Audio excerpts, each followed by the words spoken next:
Boa tarde a todos. Meu nome é Júlio Queiroz, vou ser o moderador desse painel e gostaria de convidar para nos acompanhar a professora Dayana Udri, do Brasil, e Dalete Corrêa, da Autoridade Tributária de Portugal, professor Paulo Aires Barreto, da Faculdade de Direito da Universidade de São Paulo,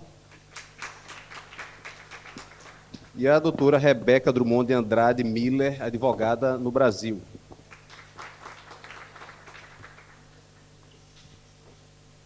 Senhoras e senhores, o nosso painel hoje é sobre tributação de plataformas digitais e intangíveis. A Europa já tem experiência com isso. Nós, brasileiros, estamos em um processo de implementação aos trancos e barrancos, com modificações, inclusive, aprovadas ontem no Congresso Brasileiro. Então, nós, com certeza, vamos ter muito a aprender com a experiência europeia e trazer as dificuldades próprias do Brasil e do sistema tributário decorrente da reforma tributária. Então, sem mais delongas, eu queria passar a palavra primeiro para a professora Idalete, que vai fazer um panorama para a gente a respeito de como isso tem funcionado na sistemática do IVA europeu.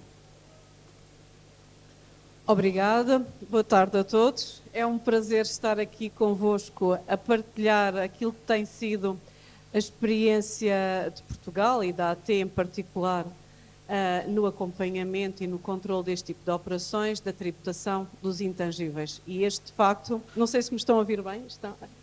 Este facto eu diria que é, como disse a doutora Helena da parte da manhã, um dos grandes desafios que nós temos a nível da tributação. Tributar aquilo que se vê é mais fácil, tributar aquilo que não se vê e que muitas vezes têm aqui intervenientes em vários níveis, eu depois poderei também explicar isso, e que é necessário fazer aqui um acompanhamento que, em regra, está associado sempre aos pagamentos financeiros, que em si também têm aqui algumas limitações em termos de controle, não é fácil. Mas para vos explicar, dar-vos aqui também o panorama daquilo que tem sido a evolução, e porque isto foi uma evolução também da tributação a nível de Portugal e a nível da União Europeia, eu vou fazer-vos aqui uma pequena retrospectiva daquilo que nós tínhamos e aquilo que nós temos hoje e que nós esperamos que venhamos a ter no futuro muito próximo. Eu costumo dizer que há aqui um marco que nós temos também na tributação dos intangíveis e do comércio digital, antes e depois do Covid. Pronto. Nós já tínhamos a tributação dos intangíveis antes do grande avanço, do grande pacote de alterações que houve a nível do IVA, que ocorreu precisamente no período após Covid, 1 de julho de 2021. Mas o que é que nós tínhamos? Nós tínhamos aqui um sistema diferenciado e que não era um sistema simples nem para quem fazia cumprir as obrigações, nem para quem controlava. Nós tínhamos o comércio digital dividido em dois grandes ramos. Tínhamos o comércio digital propriamente dito, tudo aquilo que é intangível, que de facto não recebíamos do ponto de vista físico, portanto, e eram sobretudo sistemas relacionados com a parte do software, aplicativos, programas, pronto. Era isso que nós determinávamos que era o comércio digital e criámos, para dar cumprimento a esse comércio digital, tínhamos já um regime que depois, como eu vos vou explicar, evoluiu para aquilo que nós temos hoje, que era a possibilidade dos contribuintes, portanto, ou melhor, dos operadores que trabalhavam com este tipo de comércio, nomeadamente a parte das telecomunicações, a parte áudio, a parte de software, que faziam, portanto, comercializavam para consumidores finais.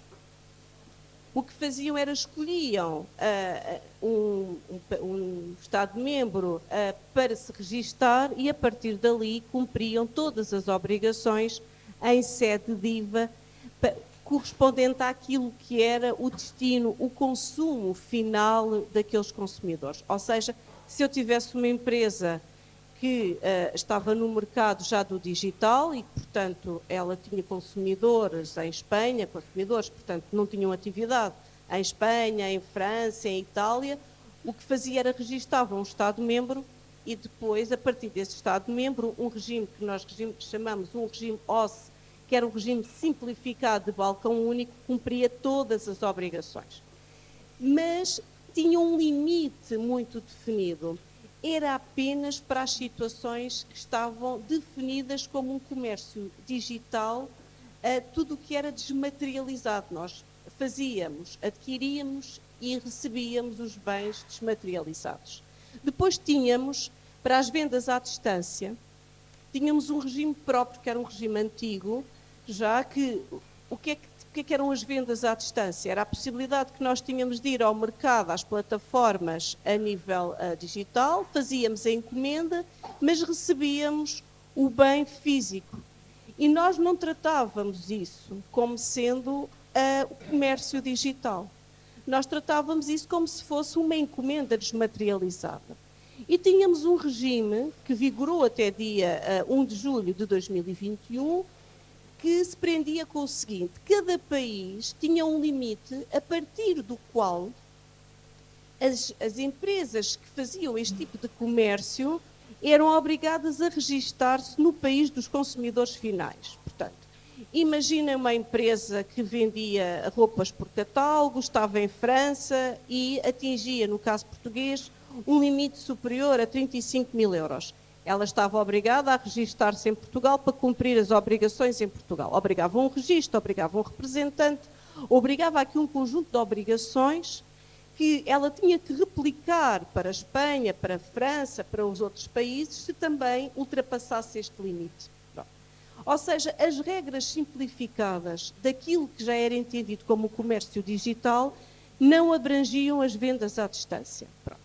E isto era difícil, o cumprimento para as empresas, era difícil também o controlo prático a nível daquilo que era o limite e a entrega do imposto no Estado-membro, efetivamente, onde estavam os consumidores. Ora, isto criava naturalmente aqui distorções de concorrência e problemas a nível da competitividade das empresas, não é?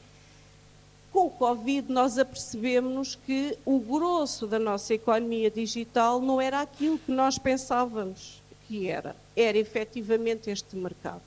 O mercado da possibilidade de nós irmos às plataformas, fazermos a aquisição dos nossos produtos, ou seja, da encomenda via digital, e depois, sim, recebíamos o bem físico ou recebíamos o bem desmaterializado, como se fosse aquilo que nós pretendíamos. Pronto. E nós começámos a evoluir e pensar que, de facto, e como disse a doutora Helena hoje de manhã, a nossa lógica tem que ser sempre simplificar para quem quer efetivamente cumprir. A encontrar aqui uma forma de nós possibilitarmos aos operadores económicos facilidade no cumprimento das suas obrigações e também o ajustamento àquilo que é a sua estrutura em termos económicos. E isto foi um ponto de ordem. Pronto. Caiu este regime antiquado das vendas à distância. E o que é que nós fizemos? Colámos, portanto, eu quando digo nós fizemos, Portugal, União Europeia, não é? A Comissão determinou a alteração no pacote do IVA, que nós colámos os dois regimes. E surgiu um pacote, que era o pacote do e-commerce, portanto, aquilo que é hoje o comércio digital. Portanto, nós hoje temos fundidos as duas coisas. E nós sabemos que a maior parte das situações que nós temos será a situação banal que nós temos de ir à plataforma, adquirir os nossos produtos e até receber fisicamente. Bom, qual é que foi aqui a especial preocupação? A encontrar uma forma simples de tributar no território onde estavam os consumidores finais, não é? Não criando aqui distorções da concorrência e não permitindo que os consumidores fossem procurar os Estados-membros onde os produtos eram colocados a uma taxa mais baixa. Pronto.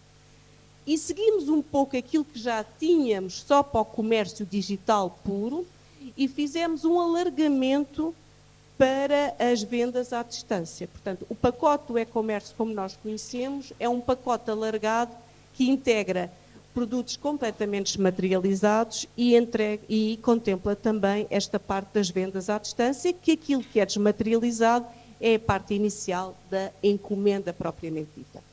Outra inovação. tivemos a preocupação de perceber que existe uma franja de contribuintes que, fruto também àquilo que é o desenvolvimento da economia e a globalização, ainda não estava implementado no comércio digital e que, portanto, não tinha uma estrutura que desse resposta a alguma complexidade que está sempre associada aqui ao digital e, portanto, criámos aqui uma franja, uma possibilidade destes contribuintes que têm uma estrutura económica mais reduzida, de poder deixar na mão, em vez de se preocuparem para onde efetivamente estão a vender e quais é que são os consumidores, poderem fazer a liquidação do IVA nos termos normais que já faziam, ou seja, vendo um produto, liquida o IVA de imediato, sem a preocupação qual é o destino, onde está o consumidor final. E estabelecemos um limite e definimos que quem fizesse operações do comércio, no âmbito do comércio eletrónico, que não ultrapassasse os 10.000 euros, não precisava de aderir a este pacote do e-commerce que, apesar de ter tido como pilar a simplificação, naturalmente há sempre uma estrutura que obriga que as empresas se adaptem para estar no mundo digital. E, portanto, aquelas empresas, vocês vão ter com certeza a oportunidade de passar pela Baixa de Lisboa, muitas delas no Covid, fecharam as suas portas e começaram a vender os seus produtos na net, viram aqui uma possibilidade de manter o seu comércio com um avanço em termos digitais, mas com uma simplificação das operações, ou seja, mantêm-se, digamos, com as regras ditas normais para um consumidor que não está no digital.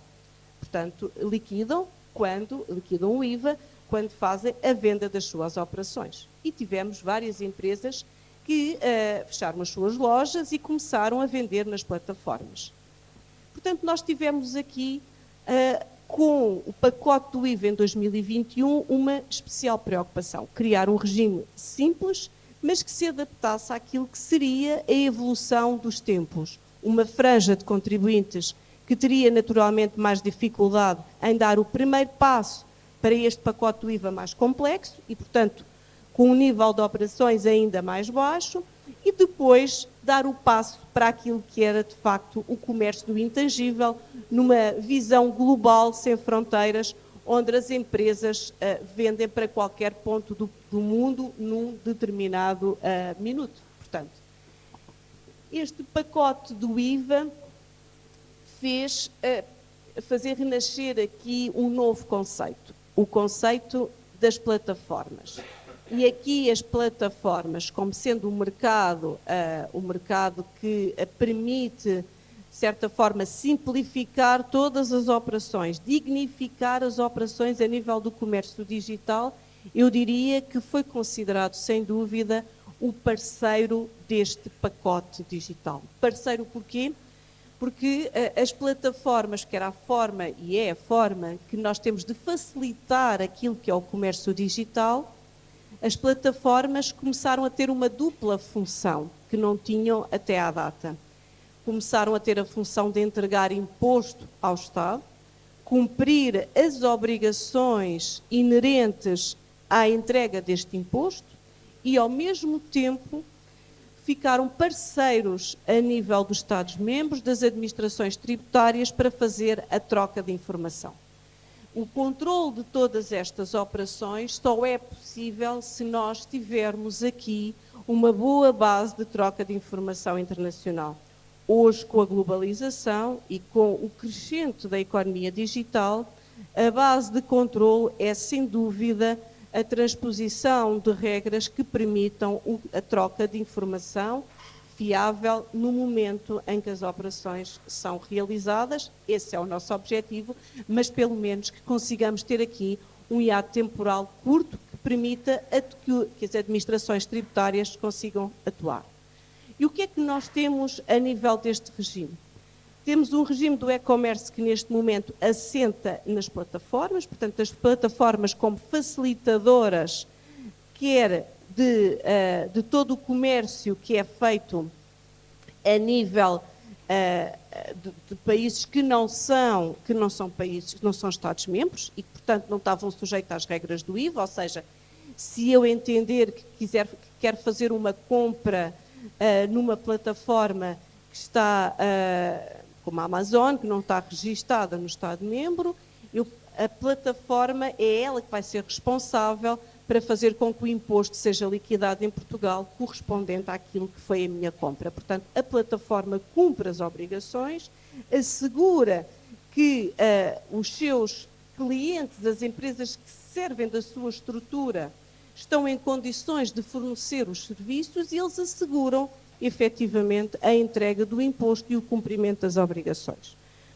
A nível da União Europeia, os Estados-membros, como é que funcionam? As empresas também aderiram às plataformas e nós temos plataformas, os mercados digitais, hoje no comércio digital, é sem dúvida uma realidade e, portanto, estão situados num Estado-membro à sua escolha e, a partir desse Estado-membro, cumprem as obrigações para os Estados-membros onde estão os consumidores finais.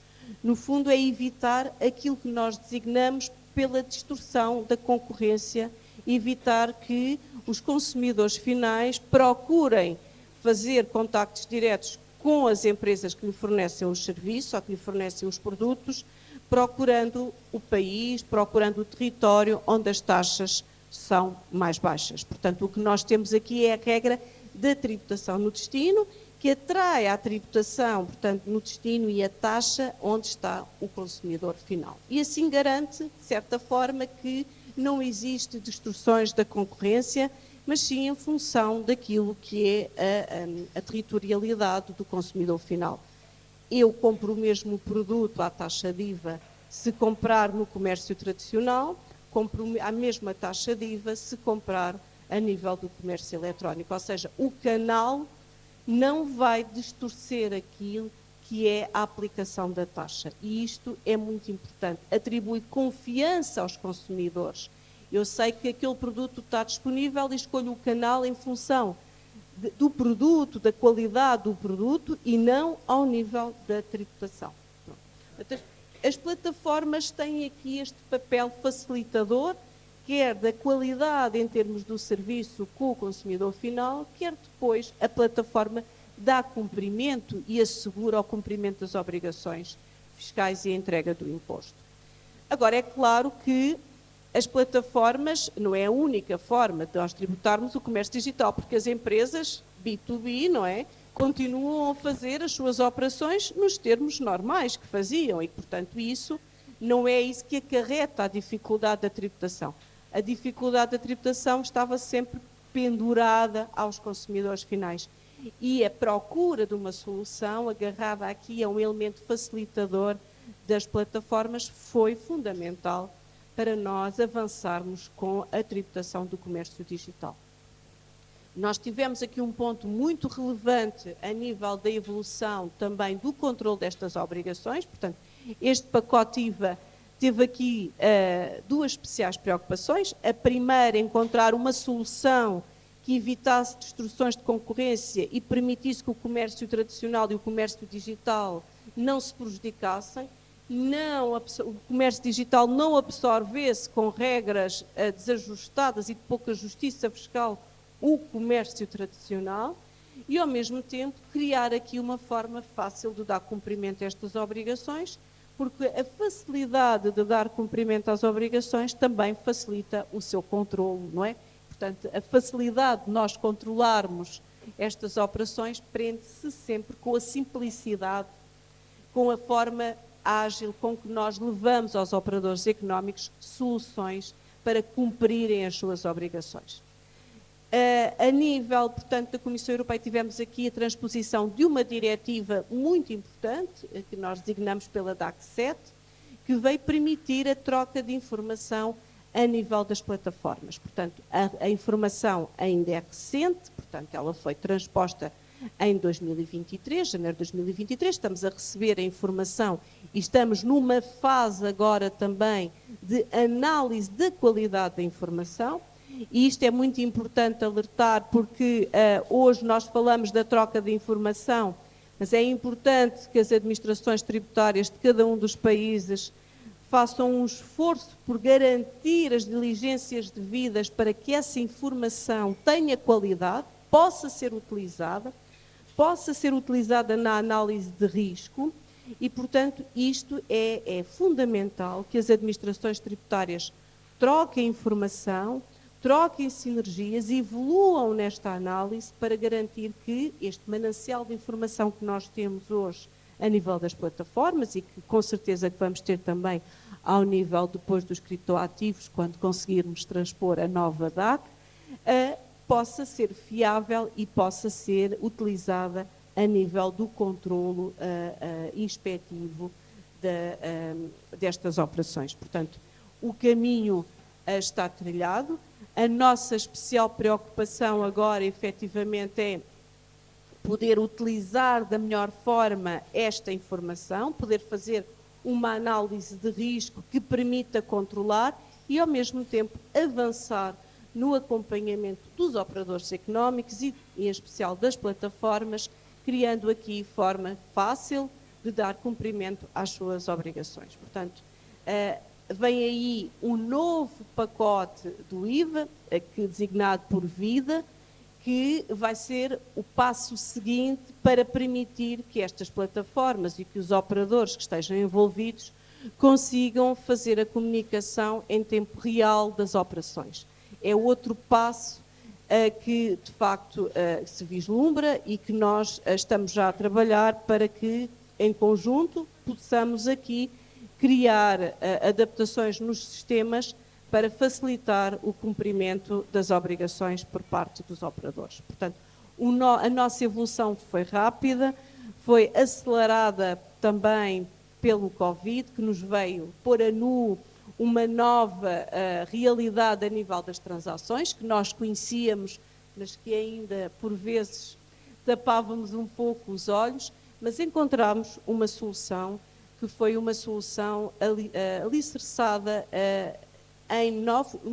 criação de um novo conceito de sujeito passivo que entendemos que poderia ser aqui o parceiro para o cumprimento das obrigações e para as trocas de informação. Portanto, esta foi aqui uma evolução rápida, espero não ter falado muito rápido e vos ter explicado mais ou menos qual foi o ponto em que estamos e como é que fizemos esta evolução, mas de facto é de especial importância acompanharmos aqui a tributação dos intangíveis, a tributação do comércio digital, porque o que nós queremos é que exista uma justiça fiscal e que o princípio da neutralidade não seja fragilizado por novos modelos de negócio e novos intervenientes. Então, temos que chamar esses intervenientes para o pacote da nossa regulamentação e temos que os tornar parceiros nesse novo pacote de regras para tributar estes modelos de negócio.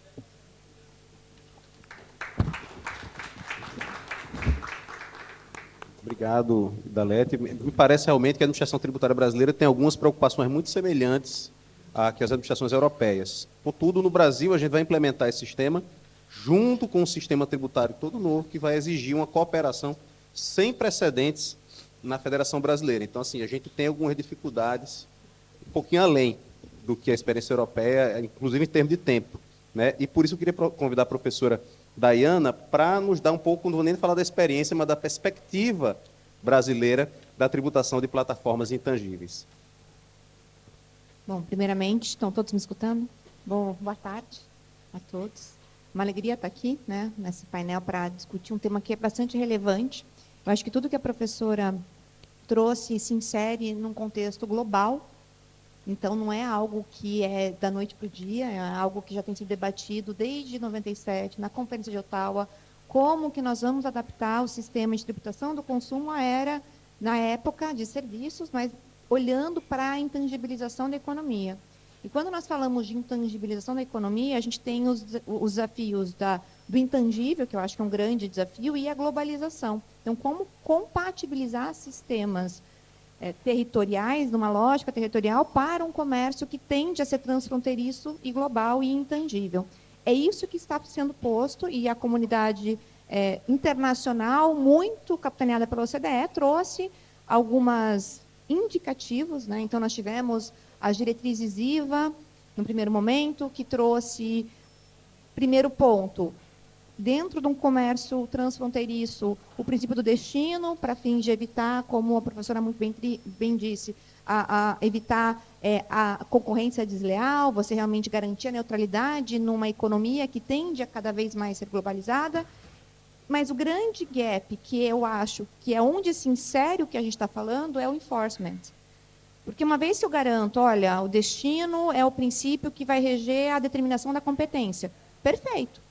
Ainda que eu tenha algumas dificuldades aqui no sentido de quais são os critérios para determinar que algo aconteceu naquele destino. Então, a gente tem algumas presunções, então tem um pouco de dificuldade aqui. Mas o grande gargalo está no enforcement. Como que eu garanto que aquele tributo, de fato, seja vertido dentro de uma lógica que você tem uma dificuldade de controle? E quando você analisa a operação econômica de consumo hoje, as plataformas naturalmente aparecem como agentes estratégicos para isso. Então, quando a gente olha Brasil, por exemplo, o comércio eletrônico, seja, né, o específico, como vocês falam, né, o comércio eletrônico do intangível ou a compra por meio de plataforma, Brasil, hoje, as plataformas, as principais, já respondem por 65% do comércio eletrônico hoje. Então, é muito mais fácil você trazer eles para próximo, para te ajudar no acertamento tributário do que você, de fato, está atrás do fornecedor. Então, é natural que ela se coloque nessa posição. É algo que, desde 2015, tem relatório do CDE falando do papel das plataformas nessa nova ordem para fins de enforcement, para fins de facilitar o cumprimento das obrigações. Então, não é algo todo novo, né? Então, a gente está falando já num debate. No Brasil, nós estamos, como você bem disse, estamos num momento bastante interessante do que nós estamos vivenciando. Então, nós tivemos a emenda 132, né, a emenda constitucional 132, que já estabeleceu a previsão no âmbito aí do IBS e CBS, que é um tributo do consumo aí, né, os irmãos siameses, né, onde um vai, o outro vai também aqui no Brasil, porque nós temos essa é a esperança. Vamos ser otimistas, vamos ser otimistas. Mas o ponto que é interessante é nós temos esse arcabouço que, no fundo, coloca o Brasil em coerência com o que a gente vê no mundo, o que vai facilitar o intercâmbio de informações. Então, a gente só consegue fazer intercâmbio de informações se a gente tem padrões mínimos, né, diretrizes mínimas que os países acabam observando. Só que no Brasil, além de ter a gente fala que é o IVA dual, né, a gente tem o desafio do split payment, que eu falo junto. Porque no Brasil, o que a gente está começando a propor ok, além de nós termos, obviamente, as plataformas nesse papel, no Brasil a concepção é de um enforcement tecnológico, de início, de design. Então, a gente está olhando para a realidade do comércio eletrônico, estamos olhando para a realidade de meios de pagamento eletrônico, que hoje já corresponde a 90% de pagamento, quando você olha os reportes do Banco Central, 90% de tudo que a gente paga hoje são por meios eletrônicos. Então, como nós vamos adaptar o sistema para que o enforcement seja trazido de forma quase concetânea ou contemporânea à ocorrência do consumo? E esse é o desafio que a gente está lançando hoje no Brasil. Então, a gente tem, né, o split payment, aí com a proposta de fato, no momento. E aí é um mega sistema que está sendo proposto, né? De trocas de informações entre sistemas, entre RPs. E eu acho que aqui é o grande desafio no Brasil, ver se isso vai ser implementado, porque nós temos problemas de interoperabilidade, nós temos questões relacionadas às próprias plataformas prestarem as informações, terem acesso às informações, né? Então, a perspectiva no Brasil, na minha visão, ela é muito mais um desafio operacional do que estruturação normativa, não que não tenha, tá? E eu vou trazer um exemplo aqui de quando você vai olhar o regime de responsabilização de plataforma. A gente tem que adaptar o internacional, mas olhar a realidade brasileira. E quais são os limites que a gente tem no Brasil para estabelecimento de responsabilização? Eu gosto de olhar a sujeição passiva sobre 3 figuras principais, que é o do contribuinte, que é aquele que realizou a materialidade e, portanto, tem o dever de pagar o tributo justificado pela capacidade contributiva. E temos a figura do substituto e do responsável. Eu gosto de olhar essas figuras do substituto responsável como pessoas que não realizaram os eventos tributáveis da materialidade, mas que têm posições que podem influenciar o cumprimento da obrigação, ou seja, auxiliar a administração, inverter aqueles valores que são as manifestações de capacidades contributivas para os cofres públicos, e um e outro se diferencia com a questão de o substituto, ele tem, além de ter um poder de influenciar o contribuinte, influenciar no acertamento e no recolhimento do imposto, ele tem um acesso ao próprio dinheiro, ou seja, é algo que eu tenho acesso àquilo. Então, diante dessa ótica, o que a gente vê hoje no Brasil na Lei Complementar 214? Nós vemos a figura do substituto quando nós estamos falando de fornecedores que estão fora do país. Então, a plataforma está sendo chamada a figura de substituto.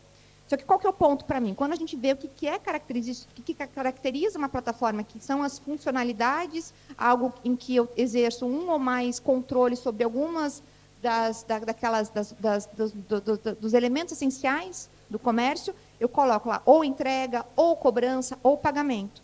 Quando eu estabeleço que a plataforma vai ser substituto dos fornecedores estrangeiros, eu não posso descolar na implementação a necessidade de ele ter acesso ao dinheiro que configura a manutenção de capacidade contributiva. Então, é um ponto que, para mim, acho que merece ser olhado como isso vai ser implementado, porque se eu estou sendo chamada a substituir, eu tenho que ter meios de acessar o valor que está sendo tributável para realmente poder auxiliar na cobrança desse valor. Então, eu acho que aqui é um ponto que, do ponto de vista de lógica normativa, acho que merece atenção, tá?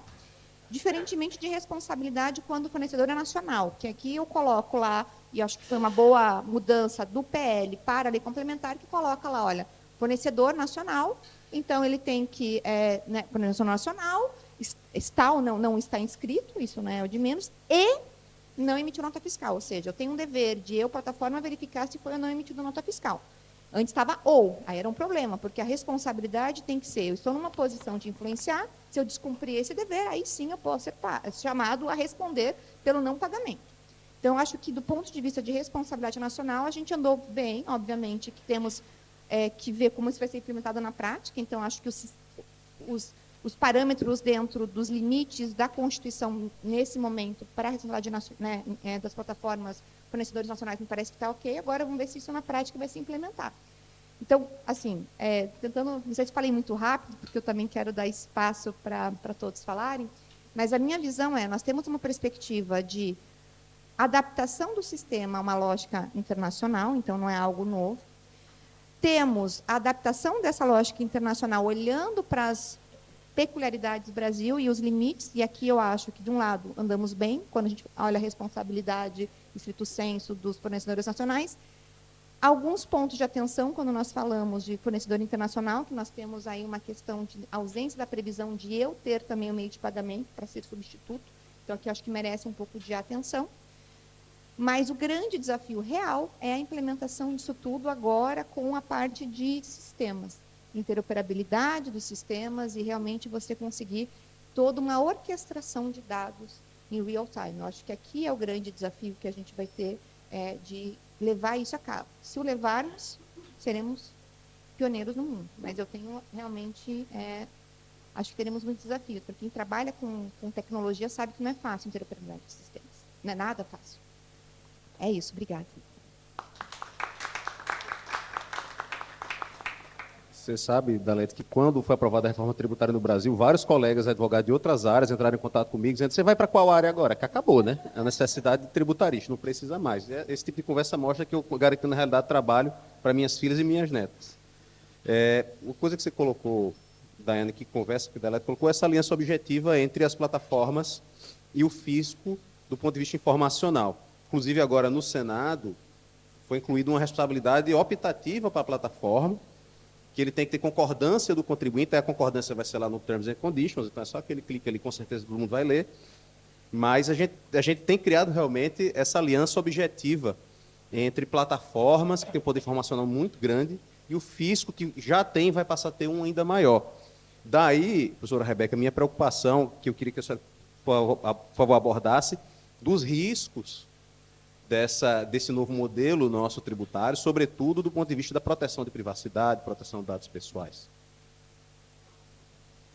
Todos me ouvem? Tudo certo? Bom, esse é um ponto e foi interessante, Júlis, porque a questão de privacidade dentro da esfera tributária é um tema muito caro para mim, já venho estudando há muito tempo. O professor Luciano Fouque foi meu orientador, né? A gente discutiu bastante esse tema e segue discutindo. Antes um pouquinho, eu só queria fazer um apontamento dentro dessa esfera toda que a gente está discutindo, que o Brasil, não é melhor nem pior, ele é sui generis, né? A gente tem um sistema tributário, já começa o ponto aí, a gente tem um sistema tributário dentro da Constituição. Só por isso já enseja muito contencioso. Só por isso já enseja um contencioso que chega aos tribunais superiores, notadamente o Supremo Tribunal Federal. Então, o Supremo, por exemplo, que já teve que decidir, dentro dessa esfera de tecnologia, da economia digital, o que era serviço, o que era uma mercadoria. E aí, dialogar com o município e com estados, o que vai ser o ISS e o ICMS. Com a reforma tributária, a gente tem o caminho aí para pacificar isso, principalmente quando ela ter sua plena vigência, né? Na verdade, não ter mais a concomitância dos sistemas. Então, esse é o Brasil.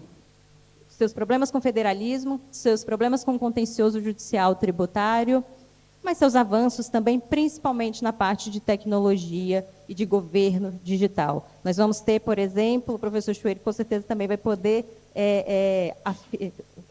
ir no mesmo coro do que eu vou falar, porque conhece um país como a Alemanha e todos os avanços, mas a dificuldade em termos da digitalização dos documentos, dessa troca de informações em razão da proteção da privacidade. E o Brasil, não, a gente tem tudo muito digitalizado, né? Muito fácil, de muito fácil acesso. Então, portanto, dentro dessa questão das plataformas digitais, eu, Rebeca, acredito e advogo nesse sentido, de que a gente teve muitos avanços com a vinda da reforma tributária e da Lei Complementar 214. Primeiro, porque está em lei complementar, a gente sabe, e o olhar de quem é do contencioso, ele é um olhar sempre, assim, muito criterioso no que pode dar problema no futuro. Então, a gente sempre olha para uma lei ordinária, uma lei complementar, para a Constituição, já pensando nas ponderações do contencioso, não como criação de tese, mas tentando prever o futuro e, nessa parte de reforma tributária, também tentar recortar o que vai dar problema e evitar esses problemas. Mas nessa parte de plataforma digital, portanto, enquanto esse agente que dá as mãos obrigatoriamente com o fisco, né, e promove é um agente transformador ali dentro para dar mais transparência e ser um suporte à Receita Federal, por exemplo, ao comitê gestor, né, dos novos tributos, do IPS, da CBS, esse agente passa a ser, como disse, obrigatoriamente, porque não é só pela benevolência, tem impactos, ele passa a ser esse veículo de informações, esse veículo de responsabilidade e esse veículo de, repito, maior transparência dentro da busca pela tributação, da busca pela arrecadação. E aí, junto com esse cenário, que eu acho positivo, acho que a lei trouxe coisas bacanas, como a denominação do que é uma plataforma, a gente sabe que isso é um dos problemas que sempre dá, que é levado ao contencioso, lista do ISS, por exemplo, a taxatividade da lista, os problemas que dão, obrigada, que ensejam e o contencioso que isso gera, enfim. Mas, dentro da questão das plataformas, a preocupação, alguns elementos de preocupação aqui. A começar pela própria denominação do que é plataforma. Repito, é positivo o que está lá. Mas eu não sei quando ele fala assim, um dos elementos para ensejar a plataforma é lá termos e condições. Você ter os termos e condições que aquela plataforma vai manejar. É frágil isso aqui. O que é exatamente? Ainda mais quando coloca esse elemento, ou esse elemento, ou esse elemento. Não é cumulativo, pelo menos não me pareceu ser. Então, isso é um olho de atenção, olhar, né, com atenção, vendo um futuro contencioso. E aí, Júlis, o ponto principal que foi falado aqui, professora, né, ambas as professoras falaram sobre essa questão da troca de informações, que está me parecendo, à luz até do que Portugal, né, e a União Europeia já vem à frente, tratando, manejando, essa preocupação com o Brasil. Por quê? O Brasil não tem uma diretiva sobre o manejo dessas informações. O que a gente tem hoje são decisões do Supremo Tribunal Federal, em caráter vinculante, um precedente, permitindo esse compartilhamento de dados fiscais, protegidos pelo sigilo. Então, todas as necessidades do fisco estadual, municipal e federal de compartilhamento de informações, ele vem baseado muito nesse posicionamento do Supremo Tribunal Federal. E aí, claro, numa hermenêutica a partir de legislações, mas é o Supremo sempre evocado ali para poder autorizar esse compartilhamento. E ponto. A gente não tem quais tipos de informações. Aqui eu não sei, eu não consigo dar leitura da lei que a gente tem hoje, da lei complementar, e também não vejo nos debates legislativos sobre que tipo de informação é que essas plataformas têm a obrigação de enviar para o fisco. Até para preservar a qualidade. Falamos aqui, a professora falou, da utilidade dessa informação. As informações são muitas. O fisco já detém muita informação, as plataformas vão auxiliar nesse compartilhamento com mais informações. E não sabemos, até do ponto de vista da proteção de dados, quais são. São informações sigilosas, com certeza, mas qual o tipo? Qual o critério? Não sabemos. Então, baseado apenas num precedente do Supremo, que tem várias brechas, né, a gente vai, se analisar o caso concreto, a gente pode aplicar aquele entendimento para aquele caso concreto, mas há outras derivações. E até o momento a gente não tem uma proteção legislativa, a gente não tem uma diretriz, de fato, para que essas informações sejam trocadas. De forma a preservar o fisco, claro, a arrecadação, a gente sabe que a Lei Geral de Proteção de Dados não pode ser plena e totalmente aplicada ao poder público. O fisco tem que trocar informação, ninguém diz que não tem que trocar. Mas é preciso que as informações do contribuinte sejam protegidas também à luz até da Constituição, por exemplo, o direito à privacidade, à intimidade. Então, essa é uma preocupação minha dentro dessas obrigações acessórias que vão vir, né, como obrigações para as plataformas digitais. Como é que isso vai se dar? Há uma obrigação, mas nem o fisco, nem a plataforma sabe até o momento quais são. Como é que vai se dar? Então, a gente fica descoberto nesse ponto. E a gente vai ter a União Europeia com as diretrizes, tem decisões, por exemplo, da Corte Alemã, também falando, direcionando sobre isso, de forma a preservar os dados dos contribuintes. Repito, não como uma forma de impedir a troca de informações, não é isso, mas de preservar e dar qualidade para essa informação, para esses dados.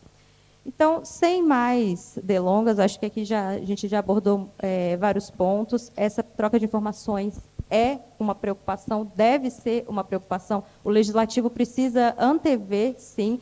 Eu acho até, eu sigo achando que deveria ter um marco legislativo só para a questão de dados fiscais, de forma a regulamentar isso e conseguir traçar para todas as, não só operações com plataforma, mas todas as outras situações. Mas, enquanto a gente não tem, é preciso que a Receita tenha esse olhar, que as plataformas estejam resguardadas também, porque às vezes elas podem achar essa informação aqui, eu tenho que passar mesmo, e aí ela não passa, e aí tem alguma imposição de uma multa ou alguma penalidade à plataforma. Então, pessoal, esses são os pontos de preocupação. Volto ao início, o Brasil ele tem muita coisa que evoluiu. A questão de trazer a plataforma digital para esse ambiente de transparência e de informação e de auxílio à Receita Federal, ela é positiva, vejo com bons olhos. Acho que na lei complementar tem pontos positivos também, como tratar logo de plano o que se trata essa plataforma, qual é o conceito, porém, a gente tem que ter esse cuidado com as terminologias ali dentro daquela legislação, como essa utilização do famoso ou. E esse ponto, por exemplo, dos termos e condições. Uma plataforma, por conta de um manejo de termos e condições, ela vai ser exatamente uma plataforma digital com toda a responsabilidade e compromisso que enseja por conta da legislação, dessa nova legislação, e sempre de olho no nosso contencioso judicial, que é muito grande. A reforma tributária está aí para tentar minimizar isso. Eu acho que ela vai minimizar, mas ela não vai impedir, principalmente nesse período ainda de adaptação. do novo sistema. E a plataforma digital, ela não fica fora disso. Obrigada. Obrigado, Rebeca. Interessante que, em paralelo com essa discussão, na semana passada, o Supremo Tribunal Federal discutia se eu posso fazer uma quebra genérica de sigilo de buscas no Google para identificar criminosos. E o voto do ministro Gilmar só autorizava isso para crimes hediondos e equiparados. E esse tipo de informação, ao mesmo tempo, em certa medida, ela é essencial para a fiscalização. Então, a gente está num aspecto de essencialidade do dia para a fiscalização tributária, mas sobre direitos muito delicados também. E eu lembro que eu cursei uma disciplina no Largo São Francisco com o professor Paulo Aires, que a gente falou de tributação de intangíveis, e às vezes eu tenho a impressão, professor, que aquela disciplina foi 150 anos atrás, porque as discussões hoje já são de outra dimensão e com outras preocupações. Eu queria saber, como é que o senhor vê essa transformação tão rápida, jurídico-econômica desse tema? Obrigado. Obrigado, Júlio, pela palavra. Boa tarde a todos e todas. É uma enorme satisfação voltar a esse fórum de tributação e para tratar de um tema tão desafiador como esse do nosso painel. Realmente, e era por aí exatamente que eu ia começar a minha fala, se a gente pensar no iPhone, ele é de 2007, ou seja, ele tem 18 anos. E hoje, quem consegue pensar em viver na nossa realidade atual sem um instrumento como esse? Então, o primeiro dado que impressiona é a velocidade exponencial como a tecnologia, a economia digital se desenvolvem nos dias atuais, com uma forte desmaterialização da economia, com a troca da lógica da aquisição de produtos por uma economia muito mais pautada e fundada em utilidade, em serviços, em facilitar a vida do cidadão, e uma dinâmica em torno de dados aqui, como a Rebeca trazia, muito relevante e discutida mundo afora, uma grande parcela entendendo as redes sociais e as próprias plataformas como instrumentos importantes de democratização, e na outra ponta, críticos entendendo que esse é um instrumento de dominação preocupante, e consoante o qual alguns já dizem no Vale do Silício: para que eu preciso de governo se eu consigo prover educação, se eu consigo prover saúde a partir de lógicas privadas estruturadas por esses caminhos disruptivos e mais recentemente implantados. Pois bem, esse é o cenário, o pano de fundo, e aí vem então a questão de como acessar aí a tributação nessa economia digital. O Brasil passou por isso. Curiosamente, em 2011, os governos se deram conta de que o cidadão não ia mais à loja física comprar mercadoria, que ele fazia essa aquisição por sites, e aí baixaram um protocolo claramente inconstitucional, como declarou o Supremo, tentando regulamentar esse tema. O Supremo disse que o protocolo era inconstitucional, mas o problema existia, e 4 anos depois há uma emenda à Constituição que já não mais trata do tema desdobrando-o entre economia digital e economia física. Procura-se uma solução que resolva a um só tempo a física e a digital, e aí vem o diferencial de alíquota e que nos traz até o dia de hoje com uma lógica alcançando as plataformas nesse entretempo importante, consoante a qual cada estado da Federação Brasileira criava uma regra de responsabilização para as plataformas diferentes. Várias regras muito duras, claramente inconstitucionais, em outros estados, uma lógica que se aproxima um pouco mais daquilo que está sendo positivado pela Lei Complementar 214. E aí vem as agruras do nosso sistema. Ele não é bom nem ruim, como dizia a Rebeca, ele é diferente, ele está radicado na Constituição, ele tem um papel muito especial deferido à Lei Complementar em matéria tributária. Portanto, o fato da gente não ter mais que discutir, pelo menos em grande medida, o que é bem ou mercadoria e o que é serviço, melhora muito o nosso sistema. O fato da gente ter um padrão de tributação do consumo que se aproximou muito fortemente da tributação em mais de 175 países, mundo afora, melhora esse cenário de diálogo. Mas nós vamos continuar discutindo no Brasil conceitos constitucionais. Nós vamos continuar discutindo o papel da lei complementar. Portanto, uma discussão que é na USP, e a gente tem entre os dois titulares, o professor Chueira aqui presente, o professor Humberto Ávila, posições diferentes, no sentido de se pode a lei complementar, instituidora do IBS, CBS, cuidar de temas típicos de normas gerais de direito tributário, como sujeição passiva, responsabilidade tributária. Esse é um debate que, queiramos ou não, vai ao judiciário e vai gerar insegurança jurídica. A forma com a qual o tema vem sendo trabalhado no Brasil é uma forma natural, até porque adotada mundialmente. Ou seja, eu tenho um sócio que a todo instante diz, quando vê a agenda complicada aí dos seus pares, diz, olha, é o ônus do sucesso. E, em certa medida, as plataformas estão pagando hoje o ônus do seu sucesso. Elas foram muito bem, são importantes players mundiais e, nessa conformidade, estão sendo demandadas a resolver problemas que afetam, inclusive, as administrações tributárias. É preciso cuidado nesse tema, e aqui eu acho que a Dayana foi perfeita. Eu não posso responsabilizar alguém a pagar um tributo de terceiro se esse alguém não tiver acesso à riqueza tributária. Ela precisa estar nas minhas mãos para que eu possa levar, em nome do contribuinte, aquele crédito tributário, aquela receita tributária ao ente tributante.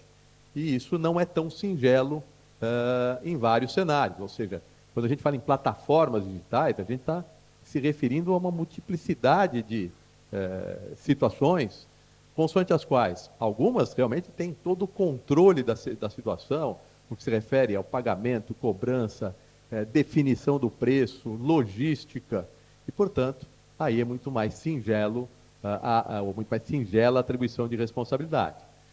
Num outro cenário, eu tenho plataformas que são plataformas auxiliares, prestadoras de serviço, em que, efetivamente, o mesmo desenho não se põe. E eu pretender que essas plataformas paguem dívidas de terceiros é algo absolutamente irrazoável. A lógica dessa responsabilização é de identificar a plataforma praticamente como um fornecedor presumido. Essa é uma expressão traduzida para o português, né? Do deemed supplier. E isso, como acontece em toda e qualquer presunção, é preciso ser feito com extremo cuidado, porque é necessário, inafastável, que se possa apresentar a prova em sentido contrário, que se trate essa presunção como relativa e que eu não seja, apresentando a prova em sentido contrário, não seja chamado a pagar tributo que não é de minha responsabilidade tributária, ou eu não incorri no fato jurídico tributário na condição de contribuinte. Nós falávamos aqui sobre as figuras do contribuinte, do responsável tributário, do substituto, e a Dayana foi muito feliz em fazer essa diferenciação à luz do sistema tributário brasileiro. A Lei Complementar 214 usa dois nomes diferentes para essa situação. Ela chama na importação a figura do substituto, que, na minha forma de ver o fenômeno, e aí começam as complicações, cada doutrinador vai entender o tema da sujeição passiva no Brasil de uma perspectiva diferente. E é por isso que os ajustes e acertos não são singelos em nosso país. Mas, a meu sentir, essa norma de substituição é sempre uma norma no interesse da administração, da arrecadação, e que pressupõe exatamente essa circunstância de eu ter o pleno acesso à riqueza e poder transferir aos cofres públicos em nome do devedor, sempre que a lei assim demandar. Na responsabilidade, tida por solidária, na situação da plataforma que transaciona operações internas, eu tenho decisões do STJ que dizem que a responsabilidade solidária em matéria tributária só pode ocorrer quando duas pessoas estão na mesma posição na relação jurídica tributária, ou seja, são dois vendedores do imóvel, os dois vão pagar o imposto sobre transação de bens imóveis que são no mesmo lado da relação jurídica tributária. Na plataforma isso não se dá. A plataforma pode não ser a vendedora, pode ser uma mera intermediadora da operação. E, nesse sentido, a própria responsabilização na condição de solidariedade é algo que é passível de questionamento em face do direito positivo brasileiro. É importante também que haja observância ao princípio da proporcionalidade, ou seja, se o fisco tem outros meios, outros mecanismos para se assenhorar de que a tributação está sendo estruturada da melhor forma possível, não faz sentido, por uma mera comodidade fiscal, delegar às plataformas funções, missões que seriam próprias do fisco. E é preciso entender também, e com isso encerro essa fala inicial, que a nossa reforma tributária olhou muito para o cenário que alcança 1.300.000 empresas no Brasil. Nós temos no Brasil 21.300.000 empresas. Desse número, 1.300.000 empresas são as empresas optantes, ou empresas submetidas ao lucro real, e que pagam PIS/COFINS cumulativo, são as grandes empresas brasileiras. Mas nós temos 20 milhões de CNPJs, 20 milhões de empresas optantes pelo simples ou pelo presumido, com realidades as mais díspares. E é preciso cuidado aqui para não exigir dessas pequenas empresas um tipo de atuação, um tipo de informatização, de acesso à tecnologia que as elimine do mercado. Eu fiz um crédito aqui conjuntamente com o professor Chueri, lá em que a gente examinava outras reformas tributárias, e uma das que acabou trazendo muito problema para o pequeno comerciante foi a reforma tributária da Índia. Depois de um ano da sua implementação, muitos pequenos comerciantes tinham simplesmente desaparecido do mapa. Tenhamos cuidado para que esse cenário não se repita no Brasil. Muito obrigado. Obrigado, professor Paulo. Então, nesse momento, a gente ainda tem tempo para o debate, não é? Professor. Bom, boa tarde. Parabéns aos palestrantes. Eu sou Alexandre Cialdini, auditor fiscal da Secretaria da Fazenda do Ceará, e hoje estou à frente da Secretaria de Planejamento e Gestão do Estado. Amanhã a gente, inclusive, vai trazer um mapa dinâmico que a gente construiu sobre os arranjos produtivos locais do Estado e como o Estado deve enfrentar uma situação, digamos assim, com quase exclusividade de incentivos fiscais, fortalecendo os incentivos reais da economia. Desde 2008, você tem uma mudança de comportamento, a economia intangível, ela cruza a economia tangível, o FMI faz essa análise a partir da crise do subprime, né, e isso, obviamente, gerou nos fiscos essa preocupação. Minha pergunta objetiva, que ainda não senti aqui isso, Fortaleza entram 18 cabos submarinos, transitando informações de todas as espécies, de várias origens. A quem a gente tributa.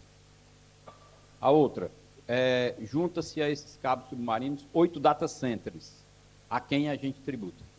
Eles não empregam praticamente ninguém, eles têm um gasto enorme de energia e de água, obrigou o Estado a fazer um investimento com um dessalinizador, gerando, inclusive, aumento da dívida. Então, assim, a pergunta objetiva, a quem a gente vai tributar os 18 cabos submarinos que se apoderam da geolocalização de Fortaleza, é o estado que mais recebe cabos submarinos da América Latina, e a quem a gente vai tributar os data centers que precisam ser tributados para que a gente possa substituir ou acompanhar esse deslocamento da economia tangível para a economia intangível. Obrigado, secretário. Quem se arrisca? Começar a responder. Eu me arrisco porque a resposta é fácil, não sei. Eu deveria ter falado na minha exposição, pelo menos estava na minha pauta, né, que, em certa medida, a nossa reforma tributária, e ela obedece a padrões mundiais, ela ainda é muito pautada em lógicas transacionais. E as lógicas transacionais não resolvem essa situação, ou seja, nós precisaríamos ter evoluído para o reconhecimento dessa captação de capacidade contributiva no dado, na informação, na transmissão, no uso da estrutura geográfica local e etc., para encontrar outros caminhos que não os transacionais para medir capacidade contributiva real, efetiva e que permitisse a tributação. O cenário é de lacuna. Infelizmente, a meu sentir, eu não consigo enxergar no regramento hoje existente a potencialidade para alcançar essas situações que são economicamente relevantes. Como a pergunta é muito complexa, relevante, né? Mas a minha primeira aproximação é essa, não sei se alguém quer...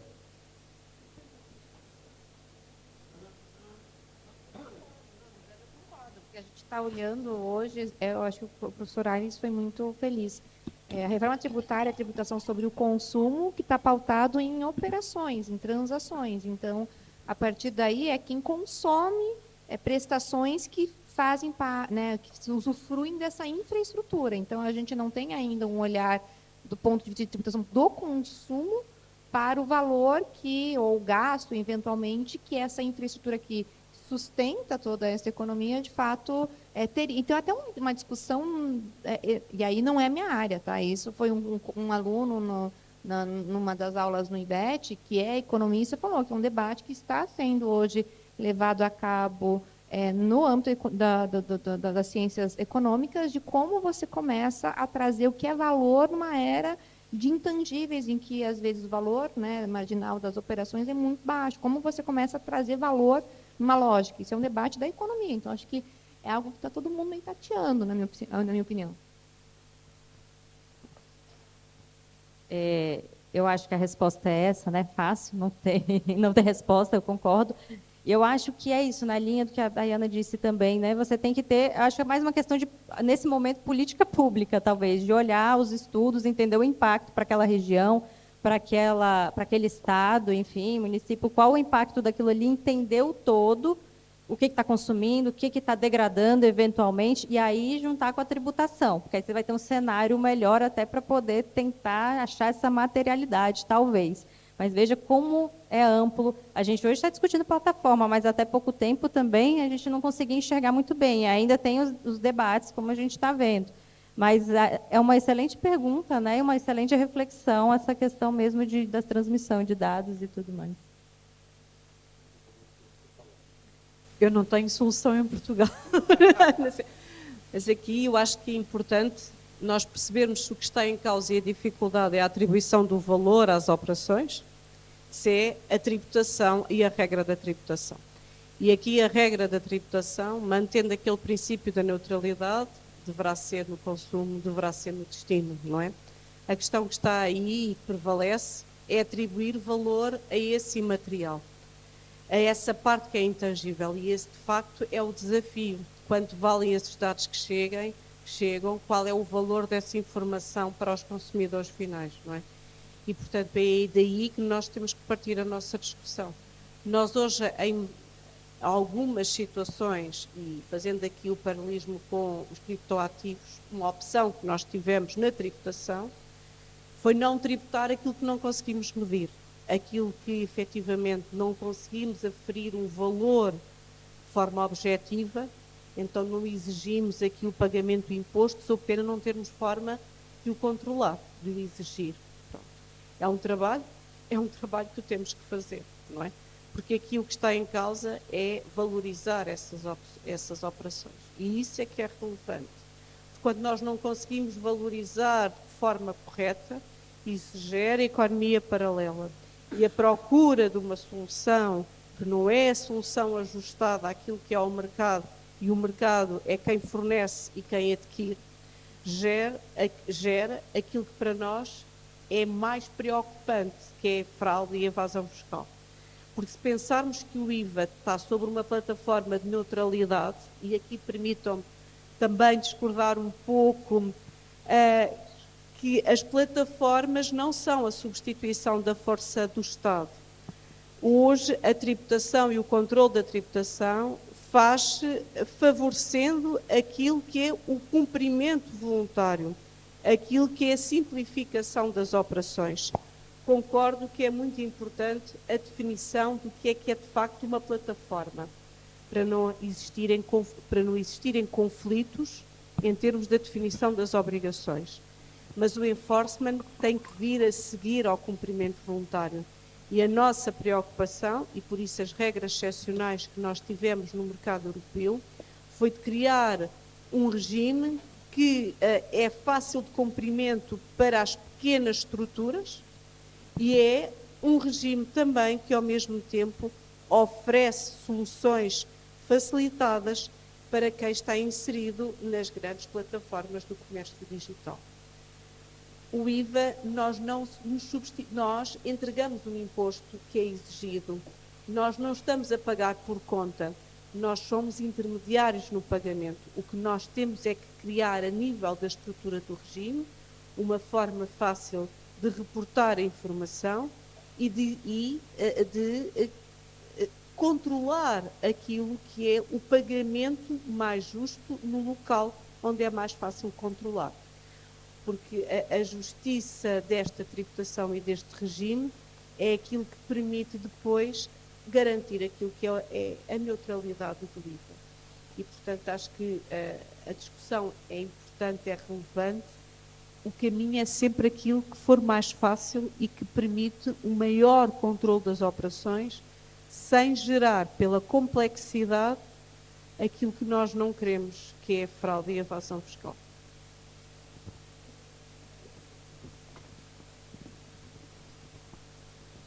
Secretário, me parece que nós temos uma questão. O senhor apresentou um gasto específico que é feito um caminho, o senhor disse cabos, etc. Bens de consumo rival, porque eu entendo que se alguém está usando, outro não está usando, e que pode naturalmente ser cobrado, mas não é papel dos impostos para isso. Ou seja, no caso como esse, o senhor tem um bem público, ou que está sendo utilizado privadamente por uma empresa ou por outra, aí você pode cobrar pelo uso do bem público, chama-se preço público. O direito tributário tem muito o que fazer. Mas o senhor está pondo um problema que não é o caso. Não é tributação aqui. Ou seja, se o bem, assumindo, estou falando especificamente de um gasto que o Estado fez para uma via, essa via não, é de consumo rival, portanto, se um usa, o outro não usa ao mesmo tempo, pode estabelecer um preço por isso, não quer usar, o outro usa, porque existe um mercado e um preço de mercado. Vamos deixar o imposto porque é necessário, captação de capacidade contributiva para gastos de interesse, gastos da coletividade. E, infelizmente, muitas vezes, é comum que aconteça isso, que gastos do Estado que poderiam ser cobertos por preços públicos, o Estado quer cobri-los, quer que toda a coletividade assuma. Não há razão para toda a coletividade assumir um gasto de interesse de algumas empresas. Cobre o preço por isso. E assim você resolve a sua questão. Quem mais? Agora, eu não entendi se esses cabos são públicos mesmo. Ah, não, são empresas privadas.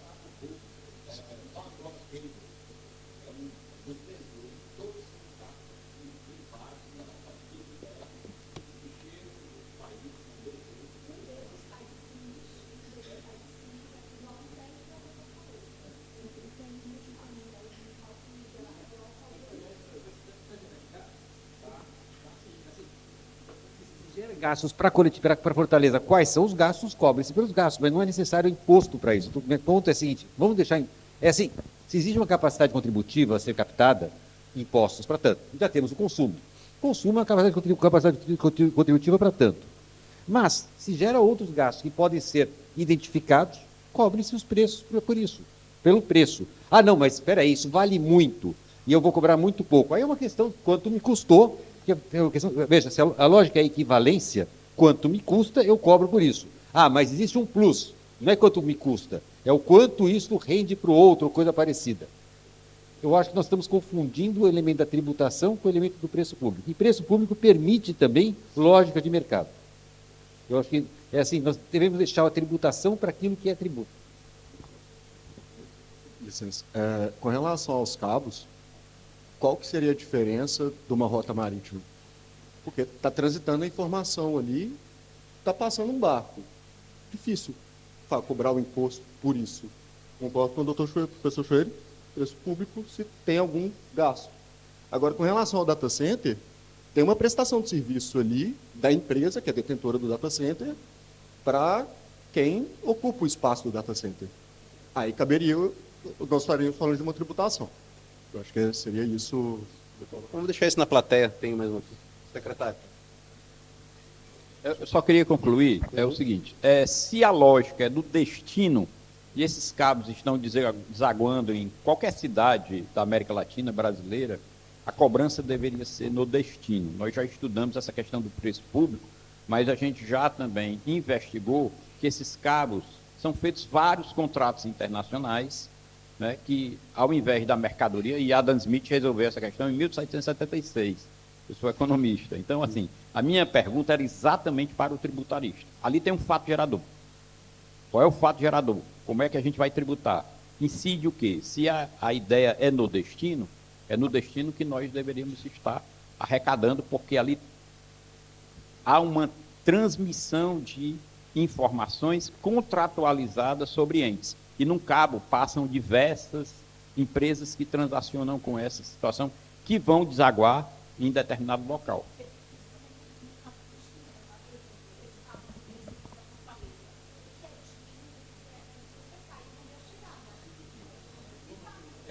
Exatamente. Bom, por isso da minha pergunta, por isso que é complexo, né? Não é simples. Agora, a gente vai ter que fazer o enfrentamento disso, porque existem gastos, eles estão se apoderando e se aproveitando da geolocalização e vão transitar uma série de informações, né, para um data center também, que é o receptor dessas informações. Mais alguma questão sobre esse ou outro assunto? Professora Radassa? Você está o cara que está curiosa, professora.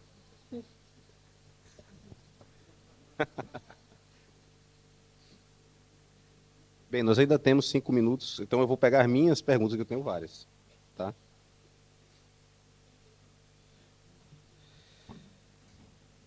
Primeiro, professor Idalia, eu tenho uma pergunta para você. Você escutou todo esse nosso quiprocó, todo esse nosso questionamento brasileiro sobre como vai ser a nossa experiência. Qual conselho você daria para a administração tributária brasileira a respeito da tributação de plataformas? É muito importante ter aqui uma base de reporte de informação. Troca de informação é fundamental. E definir o que se quer efetivamente com a troca de informação. Informação consistente, coerente. Definir quais é que são as obrigações em termos de campos que temos que preencher. Hoje é uma dificuldade quando nós recebemos informação, por exemplo, do Booking, não é? Que é uma plataforma que nós conhecemos. Nós tivemos, face também àquilo que é a diferença em termos de recolha de dados e até a proteção de dados a nível internacional. Hoje nós temos dificuldade, muitas vezes, tão simplesmente a identificar os imóveis que estão ali ajustados. Quem são os beneficiários efetivos daquele rendimento?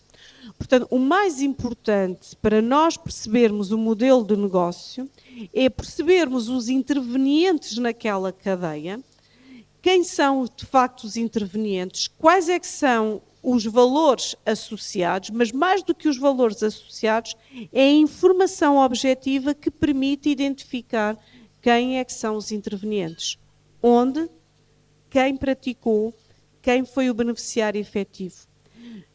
O avanço que nós estamos a ter na troca de informação, hoje, prende-se muito com o garante da qualidade da informação. E isto só se faz se as administrações tributárias tiverem um plano de atuação estratégico junto à troca de informação.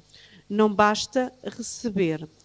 Temos a obrigação de a tratar e de comunicar aos Estados-membros e às autoridades tributárias que nos enviaram a informação, quais é que são os lapsos, quais é que são as diligências devidas que devem garantir perante os operadores. Portanto, a qualidade da informação, estabelecer regras objetivas, claras, simples, através de um modelo de reporte que permita perceber e não deixar que os dados sejam dados livres, sejam conceitos indeterminados, é fundamental. Portanto, nós hoje assentamos muito a nossa evolução e o nosso enforcement perante aquilo que são os modelos de negócio digital, na objetividade da informação para a poder tratar. E, portanto, isto é fundamental e o esforço que nós estamos a fazer tem em vista podermos melhorar a nível global a troca de informação. Só aproveitando essa deixa, professora, e aí vem de novo a minha preocupação a nível Brasil. Eu já vi um caso, não sei os detalhes específicos, mas me deparei com esse caso uma vez, não atuei nele, em que as informações sigilosas, fiscais sigilosas, estavam nos autos de uma arbitragem, e aquela informação foi trocada de alguma forma, acho que a própria Receita Federal provocou para receber aquelas informações, e aí, como diz meu amigo Júlio, o quiprocó todo foi se poderia ter essas informações ou não. E descobrimos que em outros casos, dessa mesma dinâmica de autos de arbitragem, informações tinham sido enviadas para a Receita, e a Receita, por sua vez, usou aquelas informações para ir atrás da pessoa física que compunha aquela sociedade. Então, eu me pergunto até que ponto a gente pode transitar esses dados dessa forma, e daí a importância de alguns recortes, limites, sem prejudicar a troca de informações e a qualidade dessas informações, mas para esse tipo de coisa que, a rigor, parece algo muito benéfico. Como o próprio Supremo, quando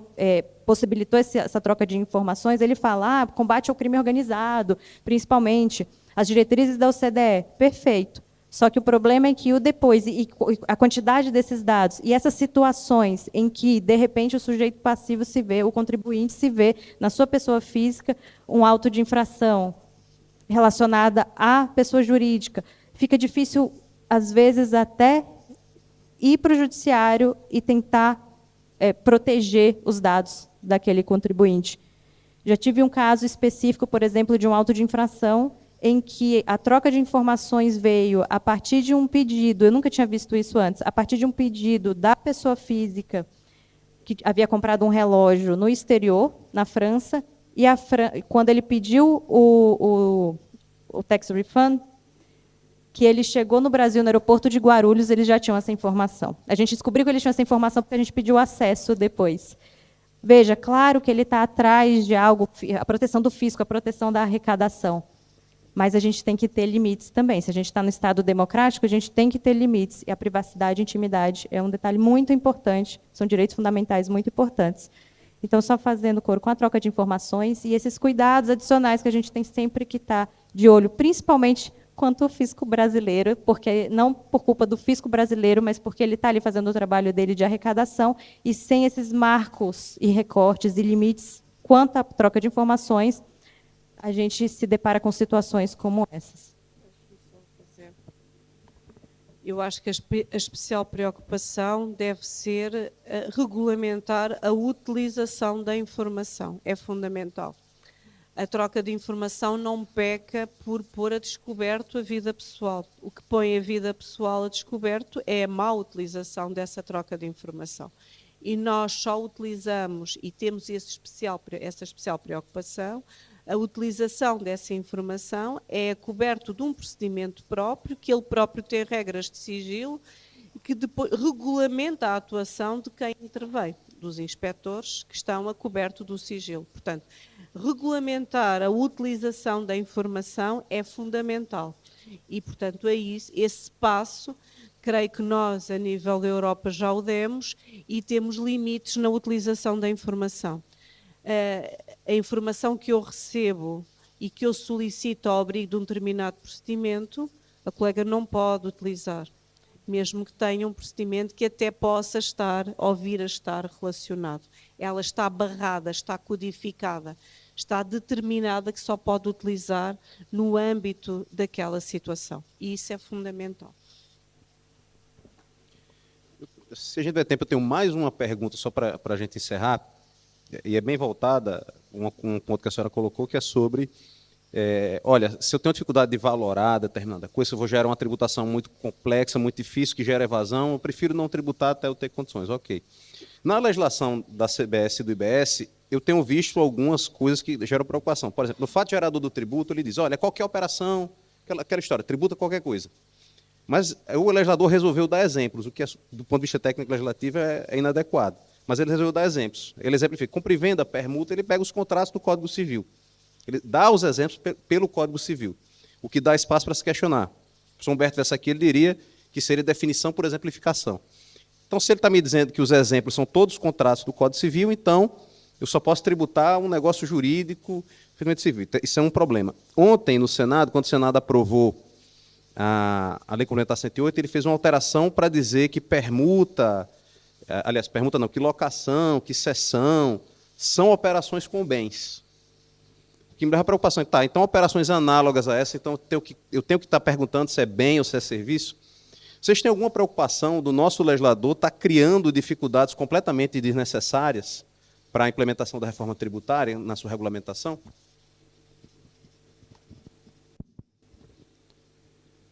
Bom, como eu disse anteriormente, né, uma das consequências do nosso sistema estar radicado na Constituição é de, a todo instante, nós nos perguntarmos se nós estamos interpretando corretamente os comandos constitucionais em matéria tributária. Quando a Constituição, por exemplo, por intermédio da emenda constitucional 132, diz que cabe à lei complementar dizer o que é serviço, assim entendida qualquer perspectiva que não uma operação com bem material, imaterial ou direito,